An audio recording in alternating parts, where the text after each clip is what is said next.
Start.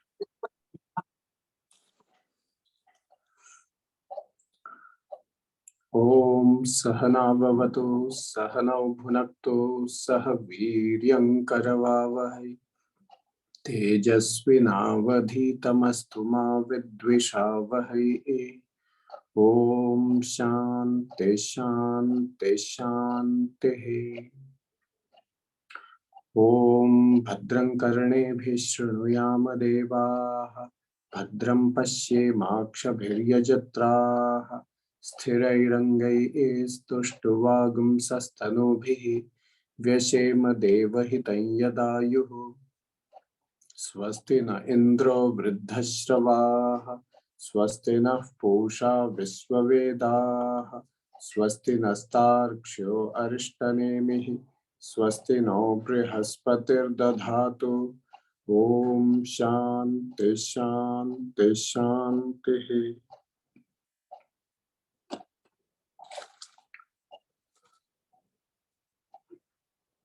Okay.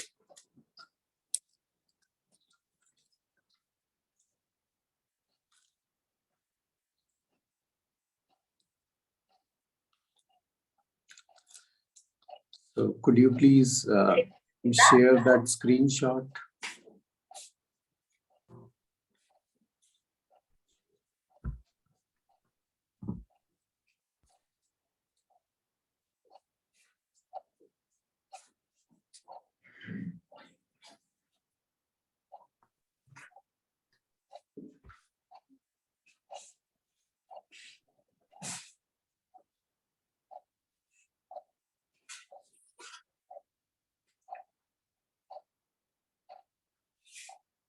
Yeah.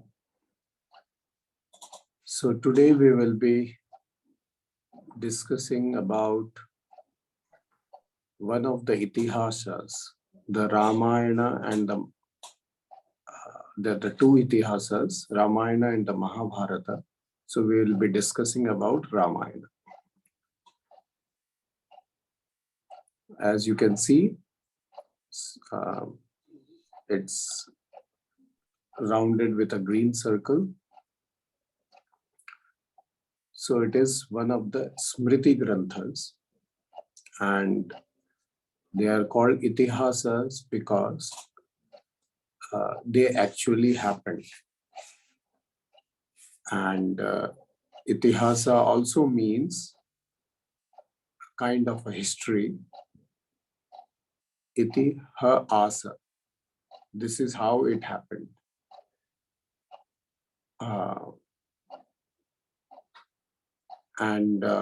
Unfortunately,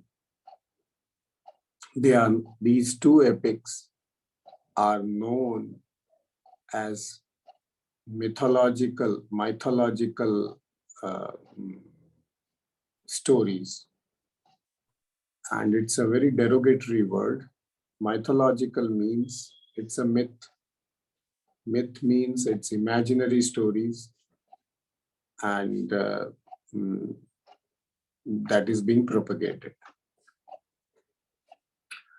And I don't know how this word came, this mythological, and it is being propagated even by Indian authors nowadays.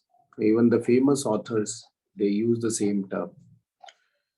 Rather than calling them the historical epics or historical poems, they are called mythological stories. Anyway, the reasons are, of course, known to us. It is to denigrate or degrade the meaning of these great epics. But we will call them Itihasas only. And the heroes of the two Itihasas, the Ramayana and the Mahabharata, were Avataras. So to understand these Itihasas of Ramayana and Mahabharata, we have to understand the meaning or the concept of Avataara. Avataara means someone who has come down. So in some sense, everybody is Avatara, because our vision is all that is here is Ishvara. So Ishvara is expressing itself in different forms, including human beings. The same Ishvara chooses to take some special form to accomplish certain tasks. These special forms with some extraordinary qualities are called avatars. These qualities are measured in terms of the kalas. Kala. Okay. So, for example, it is said Lord Rama was born with 14 kalas, and Lord Krishna was born with 16 kalas. Now, Lord Rama was born with 14 kalas, which made him an extraordinary human being. Maryada Purushottama. Purushottama means the best among human beings. And Lord Krishna had 16 kalas to deal with the contemporary situations with overt display of magical powers. So, in case of Lord Rama, he didn't exhibit the magical powers so overtly, maybe at times little bit here and there, but not as much as Lord Krishna did. So this is how the kalas are measured.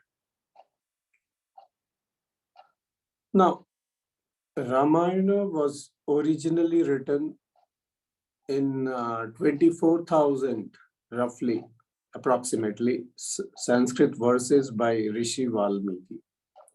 Of course, later on, different versions of Ramayana came. And there are more than 24 well-known versions of Ramayana in different languages in India. They are still prevalent. And we have to understand one thing. It's a poem, or you call, or the right pronunciation is poem. So these are verses. And they will differ. Different versions of Ramayana will differ slightly here and there. But the main character, the main story, 90% of the content remains the same. It is just like, I don't know how many of you have seen the movie, The Titanic. Can you please put on your videos? I just want to see your faces. Rajeshji, you can stop sharing now.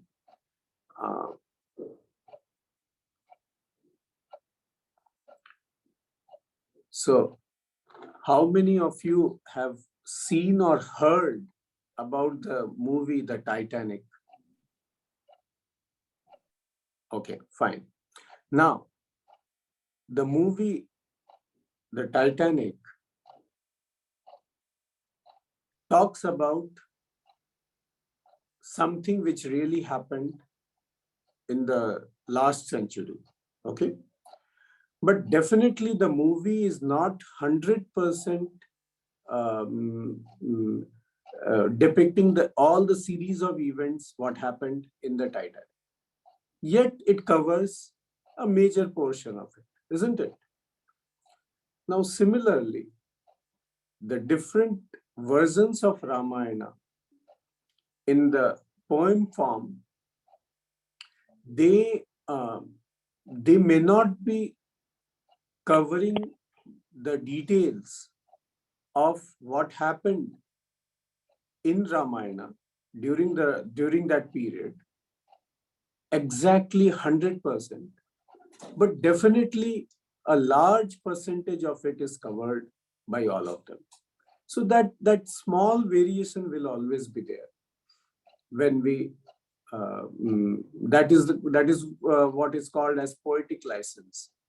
The author has the license to make small changes to make things more attractive, more palatable, or to emphasize on certain values or certain topics. But to make the whole um, epic and a myth and calling it as a mythological story, that is not fair. That is very unfair. Next comes the dating issue. And I was looking at the internet. Now, you see how shrewdly, even the Wikipedia, if you see, it mentions that the period of Ramayana was somewhere between 700 BCE to 400 BCE. And that is roughly less than 3,000 years old. Okay. Whereas, with enough proofs, scientific proofs, the Mahabharata itself has been established that it was at least 5,000 years old. The timing of Mahabharata was 5,000 years from now. And Ramayana predates Mahabharata. In fact, a portion of Mahabharata includes Ramayana. The whole description of Ramayana is embedded within the Mahabharata scripture. So, definitely Ramayana predates Mahabharata. And if Mahabharata itself is 5,000 years old, then definitely Ramayana will be many more years old. But then you will find, you go into the internet, and in most of the places, they will keep it 3,000 years old.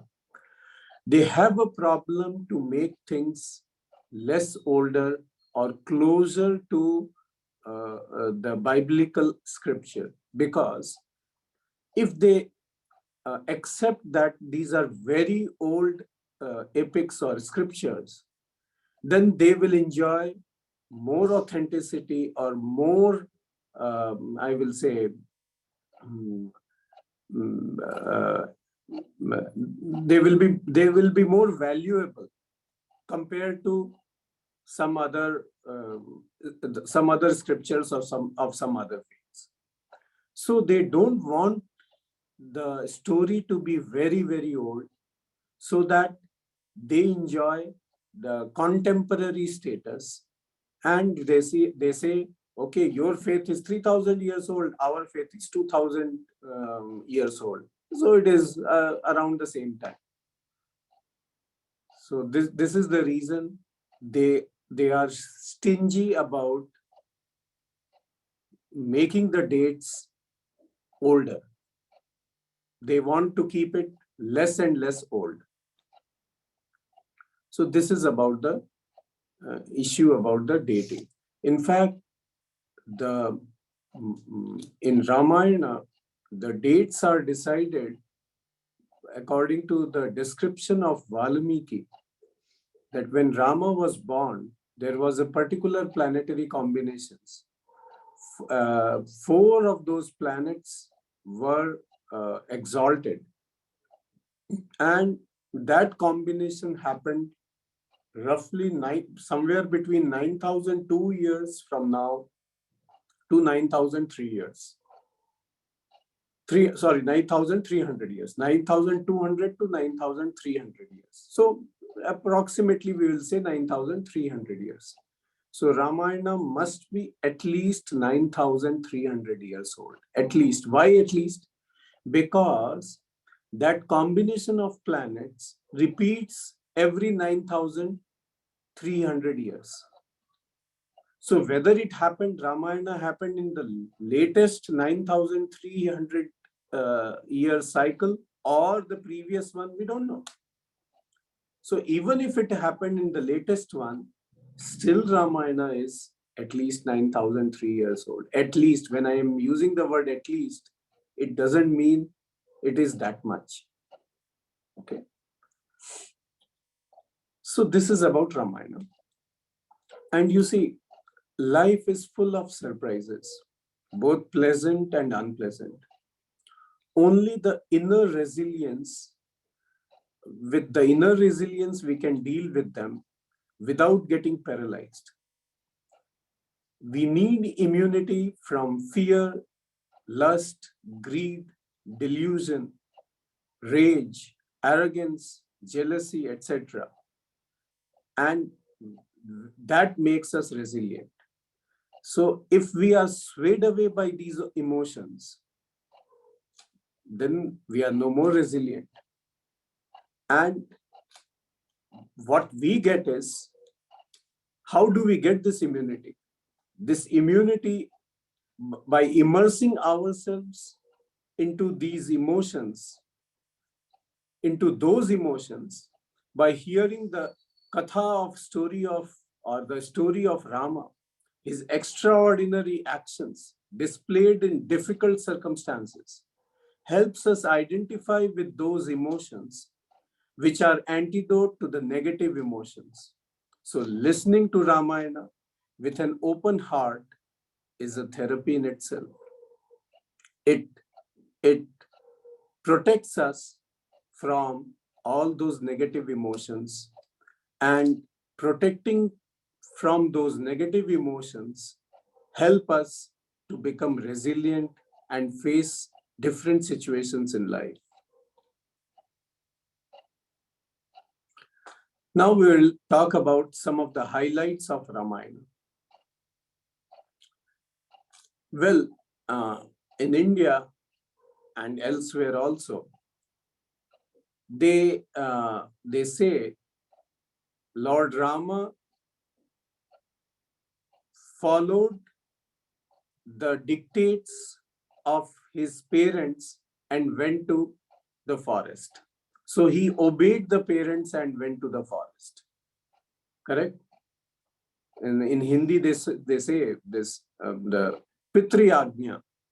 Pitri Agnya means the command of the father. He followed the command of the father and went into the forest. There is a problem in this statement. If you go deeply into it, we all know about it. Okay? And if you correlate and connect the things, Rama didn't obey his father. Listen very carefully. Then why did he go to the forest? Firstly, his father never gave a command to Rama that you go to the forest. The story is that Kekai encased her boon and asked Dashratha that he should send Rama to forest for 14 years. And now Dashratha was shocked. He didn't know what to do. How can he give a command to his son that you go to the forest for no fault of his? And Rama understood that his father is in trouble. He can't give the command. And yet to fulfill that promise, he has to go to the forest. So without the father's command, he decided to go to the forest. In fact, in some versions of Ramayana, it is said Dasharatha asked his minister Sumantra that you take Rama to the forest in the chariot for some distance and then bring him back, so that my words are kept. But actually, Rama decided no, he has to go to the forest, and for 14 years he has to live. So Rama didn't obeyed his parents. Okay, what he did, he wanted to keep the value of the word given by his father, the promise given by his father, and for keeping that, he sacrificed his comforts and went to the forest. Secondly, even after going to the forest, after 6 months or so, maybe 3 months, okay, I may be making a mistake in the story, but whatever. Dashratha expired, and then all the three mothers, including Kekai, they came to the forest to meet Rama and asked him to come, return back, and he refused. So Rama neither obeyed his father nor obeyed his mother. Mothers, not even mother, mothers. Then what did he do? He did what was right. The word given was important, and he had to keep the value of the word given by his father, even after his death. Do you understand? But then the parents lobby all over the world, especially of the Hindus. They will say, you see, Rama obeyed the parents, so all the children should obey the parents. Well, that's the parent lobby. Rama didn't obey the parents. Rama obeyed Dharma. Dharma is above, even above the parents. Then another thing, Sita chose to follow her husband in the forest rather than stay back and enjoy the comforts of palace. So that is another thing we see, the sacrifice, level of sacrifice. And we see other wide range of emotions. The reverence to the rishis, how we, in the story of Ramayana, we see how both Rama and his brother Lakshmana and Sita, how they were respectful to the rishis, even though they were the prince, princess, yet they lived like hermits. Then we see the prowess to fight the local demons in the forest. Then we see the love towards the devotees, like the Shabari, the Nishadraj. Then we also see the helplessness, the emotion of helplessness when Sita was kidnapped. And then we see the determination to find Sita at any cost. He had no clue where Sita has gone. He just knew the direction, nothing else. And yet he was determined to find Sita at any cost. And he just tried different means. Then we see the valor to fight the invincible Ravana. Ravana cannot be conquered by anybody. That everybody knew. Even Rama knew this. Yet he decided to fight with Ravana. And listen, he fought with Ravana for Sita. And why he fought Ravana for Sita? Because he did what was wrong, and he had to fight against what wrong he had done. Then we also see the motivational skills of Rama. He motivated the Vanara Sena, the different Vanaras, to fight against the army of Ravana. The Ravana army was well equipped with different weapons, whereas the Vanaras and some few other animals, they were without any arms, without any weapons. Yet he motivated them to fight against Ravana. Not only he motivated to fight against them, even he motivated them to build the Rama Setu. And you see, how shamelessly they call the whole thing as mythological. Whereas we have whole ecology, whole ecosystem with different places where Rama visited. And we have evidences in different forms, including the Rama Setu. Even this Rama Setu is made out of not rocks, but those coral reefs. And they appear to be rocks, and they are floating in the water.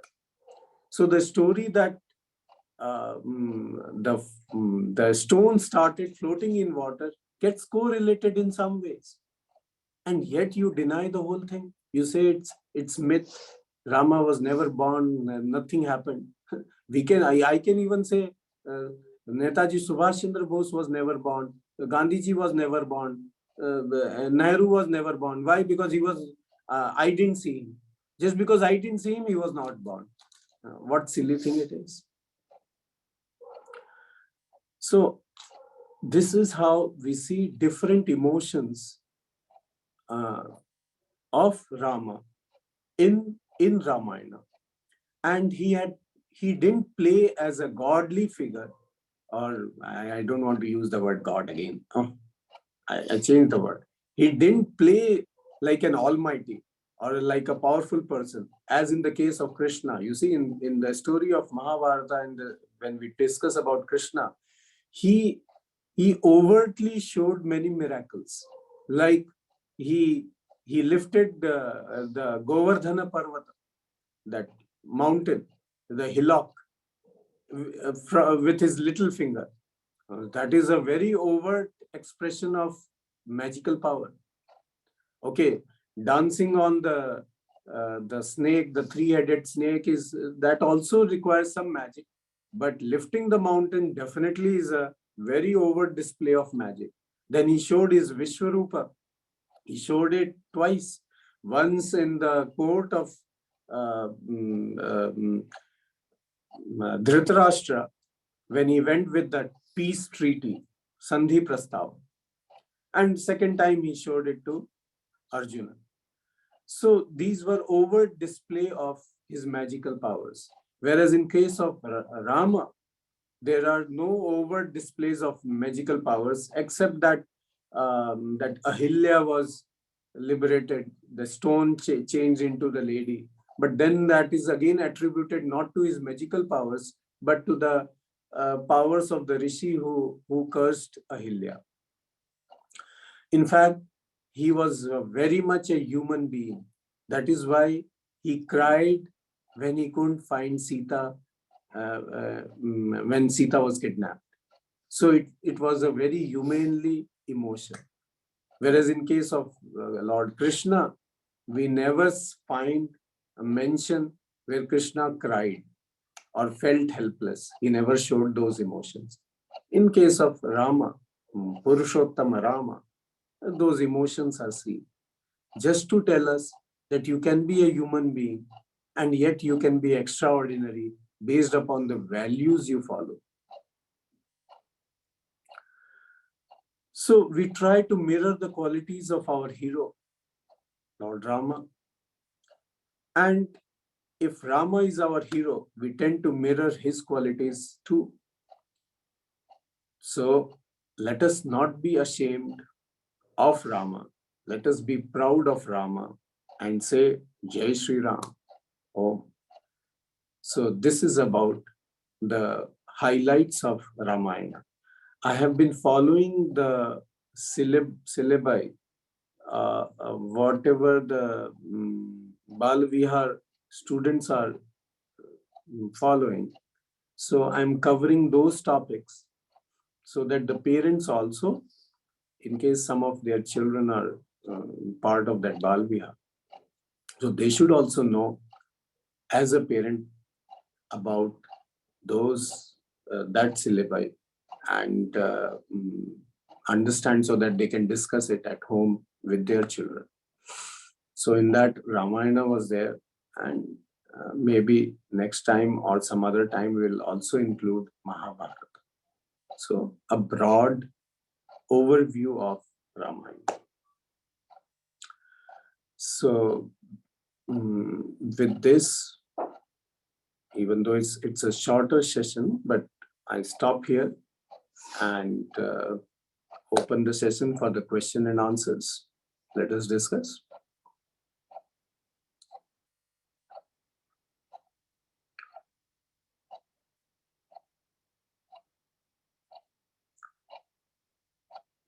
Questions, please. Acharya, I will start that. Yeah. See, like you mentioned about Wikipedia, the details about Ramayana, right? But Yeah, Wikipedia is a public forum, right? Like so, any qualified person can edit what is the content of the Wikipedia. So why right. we are not initiative, like, or why what is happening in that area? Uh, We can easily update the data there because it is jointly updated. It is not one person controlling. I'm sure some people must have tried. I don't know how to do it because finally it is their editor who controls it. They can accept a few things and they Okay. may not respond to others. Because I have the feeling somebody should be able to do it because I cannot do it because I'm not an authority to edit those kind of topics. But any person who is authority can do something. This is what my feeling says. I can supply the write up with the arguments and evidences. If somebody can upload it or send it across to the right channel, yes, we can do it. Why not? Mhm. At least we can If at they least don't give a want to try. update it, at least they should give a different view that some people also say it Yeah, this way. yeah, yeah, yeah, yeah. That is enough. But That is enough. let's do something. I mean, I send me something, and then either you do it or we do it. Somebody has to try, Yeah, and yeah. if it doesn't I work, then we know they are not accepting it. correct. I can give the draft. I can give the draft, Okay. and then you see through your contacts or your channels Yeah, if you can reach out to them. I don't know we how can to give a reach try. out to them. We can Yeah, give try yeah, for sure. Thank you. yeah. Okay. If no other question, then we stop the session here. No Acharya ji, question. Yeah, Yeah. one question about what we discussed in the previous classes about yeah. the Advaita philosophy. So you mentioned that Ishvara, like everything is Ishvara. So when we, I don't know, I was just trying to contemplate on that. Does it mean that like we are part of that Ishvara, or is it like I am also that very Ishvara, or I'm like Okay. uh, Got your difficult point. to imagine that. Got your point. Got your point. Okay. One can easily start this in this way that yes, I am part of that Ishvara, and such a part, whether we want to call him he, she, it, whatever. Okay. So Mhm. for lack of better word, I'm using he. Okay. If you prefer she, even that is equally fine. There's no problem. So he is expressing through me and through many like me, and through this dog, this cat, through this plant, and even through these rocks. So that Ishvara is expressing itself, manifesting itself through all of us. So this is how you start. And if I consider myself to be a body, then I'm part of Ishvara. But if I consider myself to be the essence of the body, then I'm Ishvara.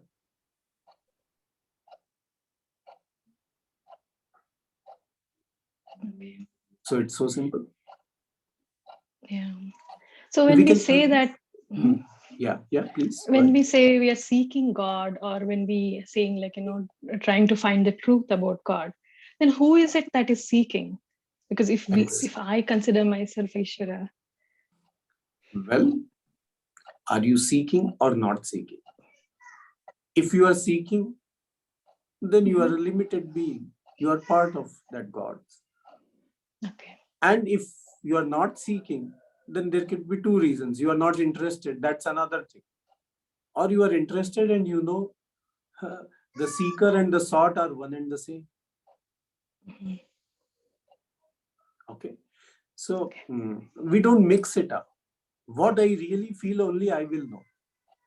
No matter what the books write or what somebody else teaches, it doesn't make much of a difference. What I feel is true to me.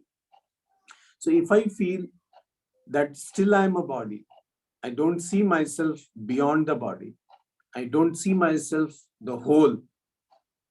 So I don't force myself towards that. I just say, okay, I'm part of it. Then I am a seeker.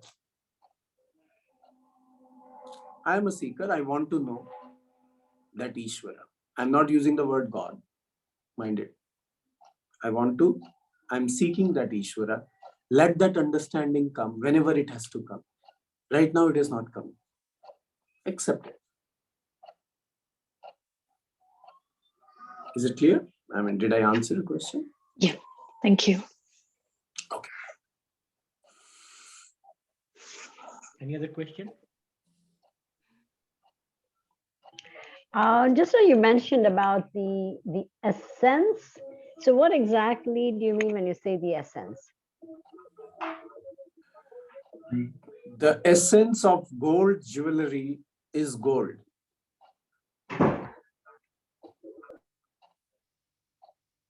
Jewelry is not gold, but the essence of gold jewelry is gold. The essence of clay pot is clay.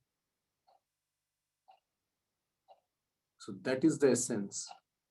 Sat, Chit, Ananda. That is the essence of my existence. Sat means existence. Chit is consciousness. And Ananda is limitlessness, fullness. If I see myself to be that then I am identified with that essence. If I still not be able to see it, then I ask for that vision, that understanding.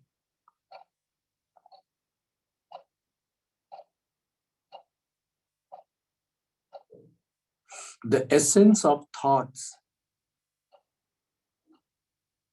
is what? That chit, that consciousness. It can be a good thought, not a negative thought, some other kind of thought, or a gap between two thoughts. But what is the continuous theme behind all the thoughts? That consciousness. Can I see myself to be that? If I am, then I am full. If I am not able to see that, or it comes and goes, then I'm seeking for it.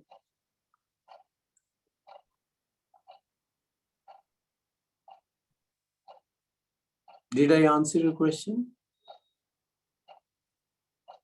I'm trying to assimilate it. I guess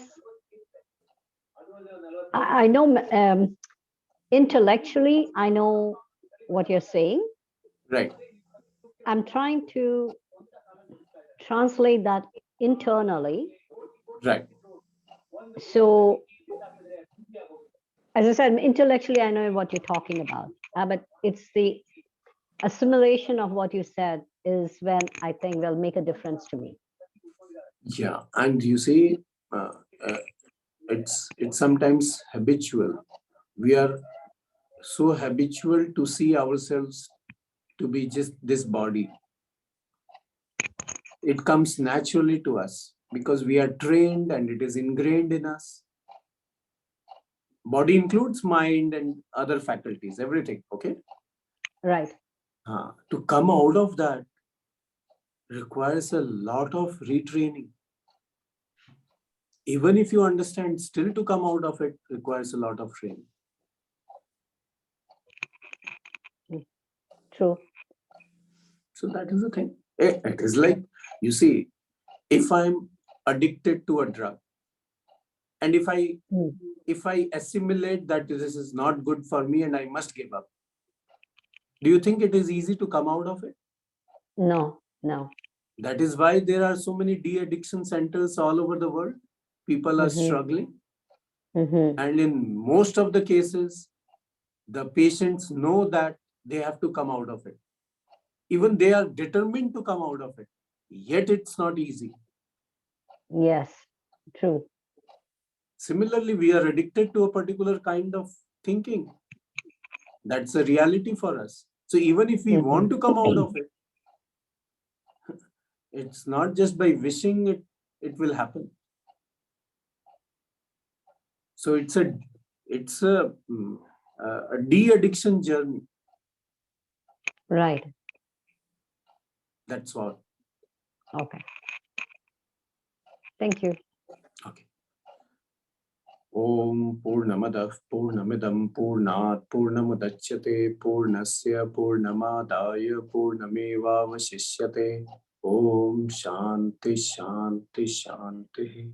Hari Om Shri Gurubhyo Namaha. Hari Om.